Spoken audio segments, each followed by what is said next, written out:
Hey everybody, this is Bill. I am the salty old Marine. Today is a quick break from my usual routine of making YouTube videos for all the veterans out there who are seeking VA disability and health care. I'm actually at home today from my normal full-time job. Had to do a couple of doctor's appointments and had to run over to the Secretary of State, updating some license plate stuff on my car. And so I'm home today. And I thought it might be a good time to talk about this whole Washington Post thing.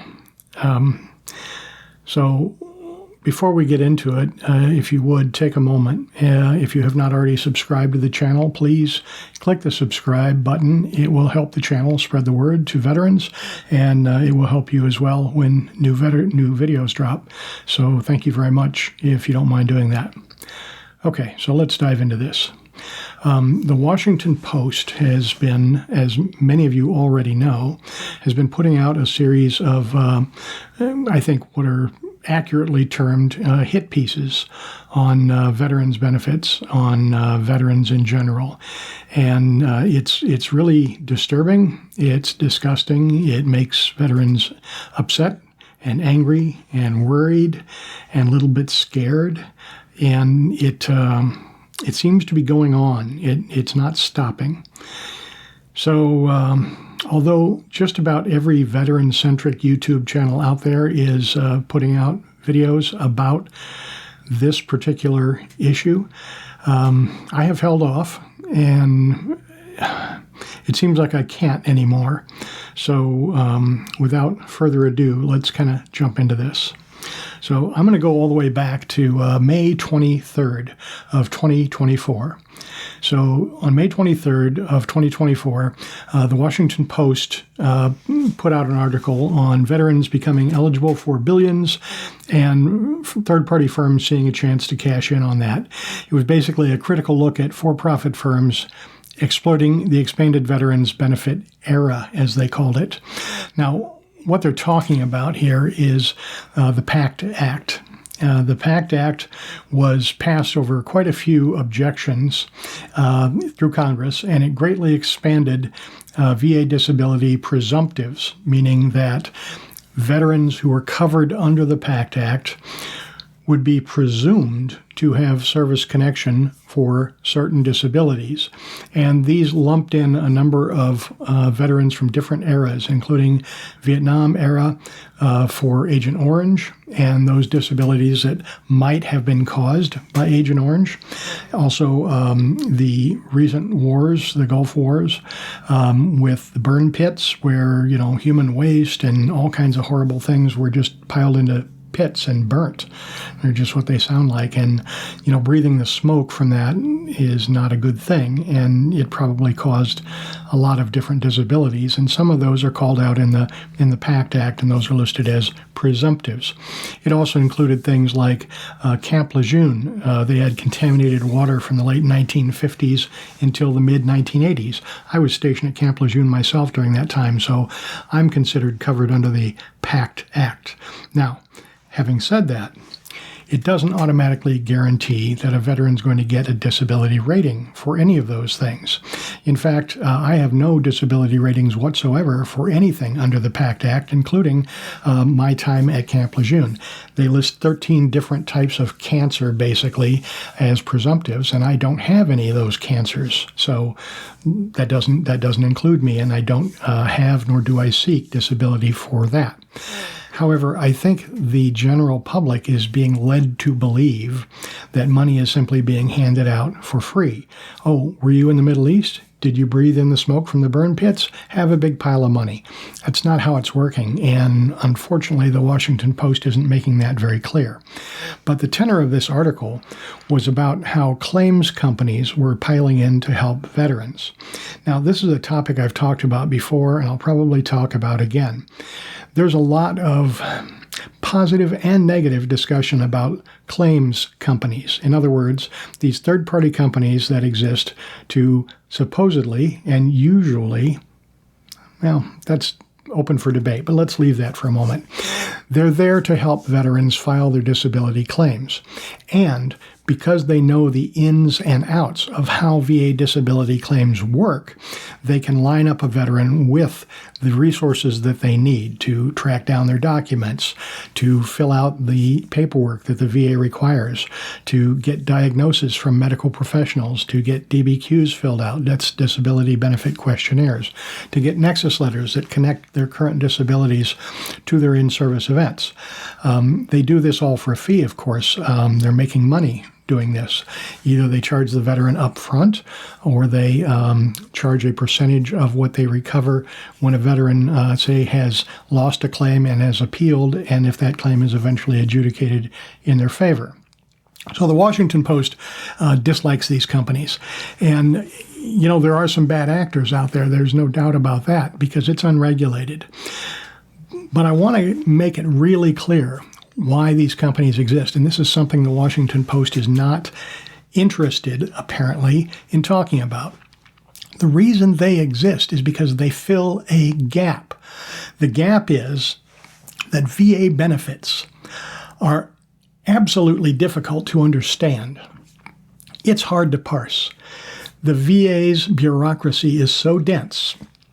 The paperwork has to be filled out just the right way. You've got to say just the right things. Regardless if your disability is a real, true, honest, service-connected disability, or should be, if you don't say the right words, you don't get the disability. And that's wrong. And these companies exist because of that. They don't exist, in my opinion, to help veterans cheat the system by exaggerating symptoms or making up symptoms out of whole cloth or any of those things. They're simply making it easier for veterans to understand and make use of the rules that exist.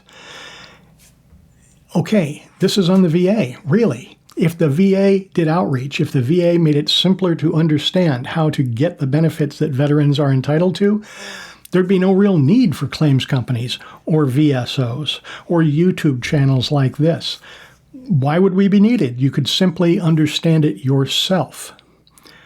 But because it's so difficult, well, claims companies, VSOs, YouTube channels, Reddit, all of those things, they pop up because there's a need, not because people are trying to rip off the system.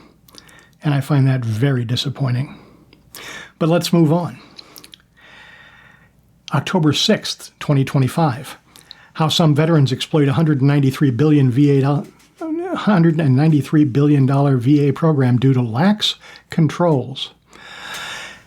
Data-driven investigation into alleged widespread questionable claims and program vulnerability. Yeah, I read part of it. I don't have a subscription to the Washington Post. I'm certainly not going to buy one, but I read what I could online, and yeah, they really cherry-picked there. They certainly did pick out some veterans who have committed fraud and abused the system. It's very clear. And I think everybody acknowledges that. And I think everybody says people who do that should be, you know, charged with a crime. They should go to prison. They should pay back the benefits they stole. Nobody wants that. And nobody on this channel, or any other that I know of, has heard anybody say, hey, here's how you rip off the system. Here's how you lie, cheat, exaggerate, and get benefits you don't deserve. I think all of us out here in YouTube land who try to help veterans have been saying basically the same thing. Don't lie, don't exaggerate, tell the truth. But here's the rules so that you can get the benefit that you are entitled to. I don't know how to explain that differently. I don't see how that could possibly be construed as exaggerating, lying, or taking advantage. But apparently the Washington Post sees it that way. October 14th, 2025. Veterans groups rip post for investigation into VA disability. This is coverage of the backlash by veteran service organizations against the Post's earlier reporting. Yeah, no kidding, guys. No kidding. What did you expect? You're grabbing the third rail here. Veterans are an important part of society, and we vote, and we buy things, and We consume like any other citizen. But unlike any other citizen, we put our lives on the line, whether we served in combat or not, whether we served during wartime or not. All of us signed that blank check. Civilians love to say, thank you for your service. Yeah, as long as it doesn't cost anything, right? Come on, guys. October 30th, 2025. Lawmakers, watchdogs acknowledge failings of Veterans Disability Program. Reports on how Congress and oversight bodies responded, acknowledging systemic problems. Systemic problems. Here's the systemic problems. The VA doesn't do outreach. The VA's rules are opaque. The VA's system for deciding claims is arbitrary. Very often, a veteran who has the exact same ailment as another veteran, maybe served alongside of them, gets a different rating or gets denied for a rating for the exact same things that they're both entirely qualified for. Why? Because a C&P examiner was not a nice person and didn't do their job correctly, because the rater was having a bad day and needed to get their numbers up. Whatever it was, right? It is so arbitrary.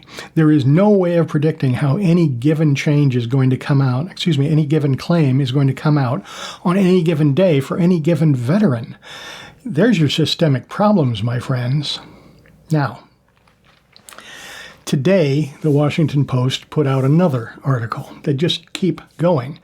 They talked about sleep apnea and how veterans with a sleep apnea claim get more money than veterans with a missing leg.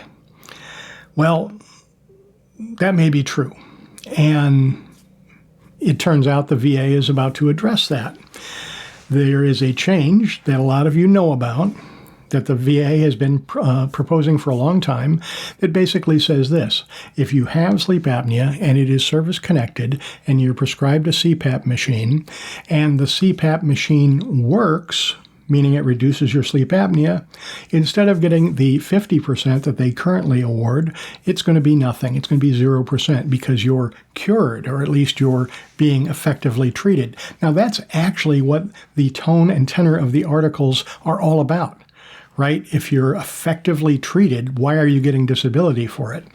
There's some argument for why, but in any case, the VA has responded to that, and long before these articles came out, years ago. It's just now coming to fruition, and it's happening. But the article goes further, and it talks about how veterans, especially aging veterans like myself, receive benefits for things that are normally associated with aging. So in other words, they talk about things like high blood pressure and acid reflux and IBS and diabetes. And they say, hey, a big chunk of the aging population in the U.S. has these things anyway. So why on earth are we giving veterans disability for it? If all things were equal, that would be a valid question. But they're coming at it from the wrong direction, and I will explain why. Nobody knows, not me, not you, not the VA, and definitely not the Washington Post, why a particular veteran, any particular veteran, has sleep apnea. Could it be caused by old age? Yes, it could. Could it be caused by obesity? Yes, it could. Could it be caused by their time in service? Yes, it could. So, when veterans claim things like sleep apnea secondary to PTSD, they can't prove that that's what caused their sleep apnea. They also can't disprove it. So the VA has a set of rules, and the rules address these things very specifically. And they say, if it is least as likely as not, meaning roughly 50% chance that the veteran's sleep apnea was caused by their PTSD, which studies show over and over again can definitely be a cause, well, then the veteran's supposed to win the benefit of the doubt and get the disability claim. Where's the cheating in that? Where's the lying? Where's the exaggeration? Are you upset because the veteran got a sleep apnea disability claim, or are you upset because the veteran's getting a 50% disability rating for that? Now, those are two different things. If it's the latter, well, like I said, the VA is already addressing that. If it's the former, well, then you're no friend of veterans. Why are you even here? Why are you even watching this? It's disappointing. The VA disability system has been in place since the Civil War. It has been upgraded. It has been changed. The rules for getting disability have been expanded. Every time we have a war, Congress steps in and increases the ability for veterans to get a disability rating and therefore get a small income. Congress did this. Veterans didn't do this. Claims companies didn't do this. Congress did this. It was the intent of Congress. In fact, in just about every war that the U.S. has, Congress climbs all over itself to show how patriotic they are, how much they love the troops. So they pile on the benefits. Yep. And everybody pats themselves on the back and says, our veterans are aces with us. Till the check comes. Oh no, this is costing a lot of money. Those veterans must all be crooks. Really? Really?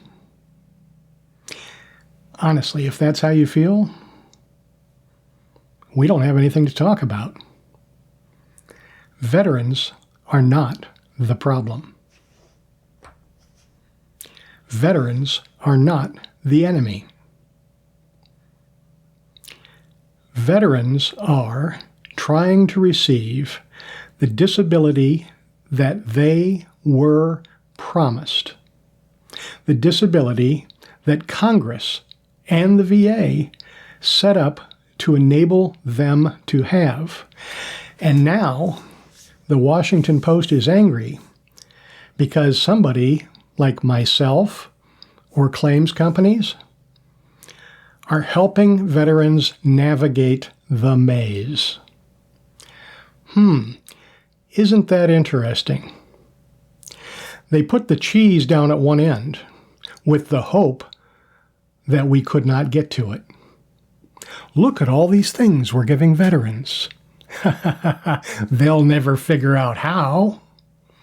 And then somebody comes along and says, hey, I learned how to connect the dots. If you do these things, you'll come out where the cheese is. Oh no, now everybody's upset because we found the cheese that you put out, because we learned to navigate the maze that you created. That's our fault? Listen, friends, I'm sorry if I seem angry, but I am a little angry. I want to provide a little bit of comfort, however. I'd like you to keep in mind that nothing the Washington Post publishes changes anything. Now, clearly, they're trying to work on public opinion. Clearly, they're trying to get some Congress people to get outraged. We must do something and have some hearings. Oh, there's been a hearing already, but there'll be more hearings. And there's going to be a committee, and they're going to study this. The question is, what are they going to do about it? I'd like to urge you to remain calm. I don't think much of anything is going to be done about it. And the reason is because there's nothing really to do. Nobody's doing anything wrong, aside from the very, very minuscule percentage of veterans who actually commit fraud, and they get caught, as they should. Nothing is wrong. Nobody's doing anything they shouldn't be doing. So what is there to change exactly?